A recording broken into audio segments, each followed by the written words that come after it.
ꯏꯁꯥꯅ ꯄꯥꯝꯖꯕ ꯊꯕꯛꯇ ꯄꯨꯛꯅꯤꯡ ꯆꯪꯅ ꯇꯧꯕꯗ ꯉꯝꯗꯕ ꯂꯩꯇꯦ꯫ ꯍꯣꯠꯅꯅꯤꯡꯕ, ꯈꯪꯅꯤꯡꯕ, ꯑꯊꯣꯏ ꯑꯍꯦꯟ ꯃꯤꯑꯣꯏ ꯀꯌꯥꯗꯒꯤ ꯇꯝꯖꯅꯤꯡꯉꯥꯏ ꯑꯣꯏꯕ "Every film is an experience for me." ꯊꯕꯛ ꯈꯨꯗꯤꯡꯃꯛꯇ ꯑꯦꯛꯁꯄꯔꯤꯌꯦꯟꯁ ꯂꯧꯕꯤꯌꯨ꯫ ꯃꯥꯏ ꯄꯥꯛꯄ ꯍꯥꯏꯕꯁꯤꯗꯤ ꯃꯁꯥ ꯃꯊꯟꯇ ꯂꯥꯛꯆꯒꯗꯕ ꯉꯥꯛꯇꯅꯤ꯫ The most beautiful Manipur film actress, people known as Majaru, Thoibi, Thaja, Sakhenbi, Liza amadi mayamgi actress, model, singer su oiribi Surjabala. Very good day. Mayambu Request Technique channel gi maigaidagi kai khumna butcheri. Ngasigi video asidagi khangbigani aigi nungsizarab iramdam Tripura, Assam, Manipur amadi Northeast lairiba viewer mayamna madudi balagi life journey, Bollywood amadi Mollywood film industry da karamna khongdarakhiba, future planning, film awards maramaduna video asi hawbadagi loiba fawbatang yengbiyu. Channel asi please subscribe tauba kaubiganu loinana WhatsApp, Facebook, Instagram, social media gi through desu share su taubiyu. Balagi leifam asi Sagolban, Salam Laikai, Maning Leira. Mapabunggi mamingna Hizam Biramongol amadi mamagi mamingna Hizam Sunita Devi Kawi. Piklingaidagi hauna Laikai isai Zagoy kayama yaurakhi. Mapabung amadi mamanasu support kayama taubiki. Miyoiba ama maipakpa haibasi mama amadi mapagi support yamna maru oy. Sahi 30 suba matamda ahanba film as a child artist Telangama may kumki asigi matung Manipuri film mathang manaw naina kumlakpa matamda 2012 Malayalam film gi offer mapangki film adugi mamingna Nilakasam Pachakadal Subhana Bhumi. Film asi Kerala box office ta hit oiki. Film asina hawgalagliba youth mayamda wakhal thauna piba film ama oiki. Malayalam senior superstar Mammootty gi machanupa Dalquer Salman ga lead oiraga kumki. Shooting adu Kerala, Karnataka, Andhra Pradesh, Tamil Nadu, Orissa, West Bengal, Nagaland amadi Sikkim gi location kaya da namki. Balana film asida lead role karamna fangki madudi role asida Northeast actress thirakpa amadi YouTube ta ya school pakhang angaubagi Majaru gi role adu ubada Mammootty na yam khoidakhi. Aigi viewers mayamna khangbiu madudi social media like Facebook, WhatsApp, YouTube, Instagram gi kanabasi suki matikanay habasi khangbiu maramaduna isana tawningba business ni khangde. It may be any profession. Social media sisizinabiyu. Adugi matung Hindi Bollywood the film offer masu funky film adugi mamingna Jindagi on the Rocks. Adubu problem khar oibadagi Hindi film adu mapung fabang ngamkhide. Miyobigi laibakta mai pakpa mai thi bahaibasidi mahausani wakhal sondaba yade ay mai pakta bayade mina miwa ngangnarbasu aina tawriba thabak asina malem pumbada ay kanano haiba asi saktak taba yade haibagi wakhalda Manipur film industry da amuk hana bounce back tawki. Ngasi balana Bollywood film industry da film offer fangde haiduna kapuna leiramagadi ngasi mayamna sak khangbiribasi khanglamgadara.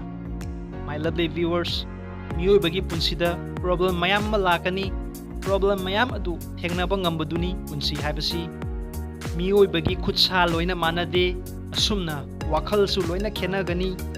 Afaba adu tausanbiyu fataba adu thadokbiyu. Channel asigi maigaidagi jaisal mayamda wafam khara thamjage matam lairingaida isa isagi sinfam amadi sel gi awaba tadanaba isagi lambi yatbiyu. Isagi ipuroibada depend tawbiganu. Ngasi nungsiramba adu hayeng nungsibigani haibagi guarantee laiba nate. Marak thatna aihaki atopa YouTube channel Request Education asibusu mayamna support tawbiyu amadi subscribe tawbiyu. Video asigi makhada yarba description asida online shopping like Amazon, Teespring, eShopper gi udong sabasu thamjari. Balana kumkiba panba yaba film khara madudi 2008 khangdreda nongdamba, 2009 panthungi wangmada, 2010 kadar mapi, 21st century kunti, 2011 loiba tare taraju luhongbagi ahing mami 2012 High School gi pakhang angauba Manipur Express Maungnau Thoibi Thajagi Mahing 2013 Tamoyai gi Ibesa Mirang Mahum 2014 23rd Century ngasigi matungda Uchage Thabaton 2 Delhi Melee 2015 Dalem 2016 Hongfam 2017 Manimamo 2018 Sanu IPS 2019 Thabaton 3 2020 Aron Bawari YouTube video songs ta million views kaya mayam na uri Awards 2011 Special Jury Awards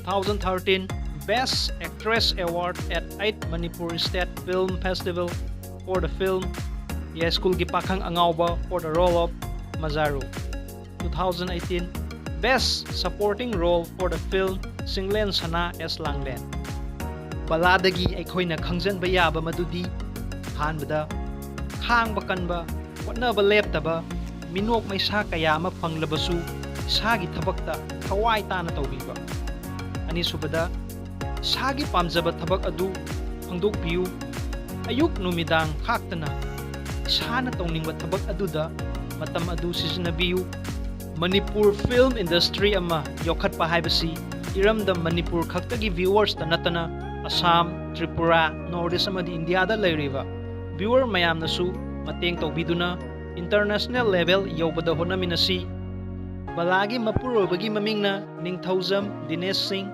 yum palabasu asum film kumkhini amadi mahaki future projecti Maniwood film industry asi hena chawkhat hanba bala masamak producer director su oirakhini haina interview amada haiki mahaki wakhalon amadi mahaki thauna asi channel asini kai khumna butli channel asigi pandamdi aigi nungsizarba viewers mayambu wakhal thauna pibani mayamna nungsibiduna channel asiga 21,000 subscriber yohon bibagi damak mayambu thank you so much mayamna nungsibiduna ibirakpa comments khudingmak pajai khangjai sai sana haibirakpa biography gi matangda sembirakti haiduna warobiganu mathang manau naina semjaraki channel asi hana subscribe tobikhradi thank you tobitragadi red button gi subscribe adu please tambiyu loinana WhatsApp Facebook Instagram social media gi through disu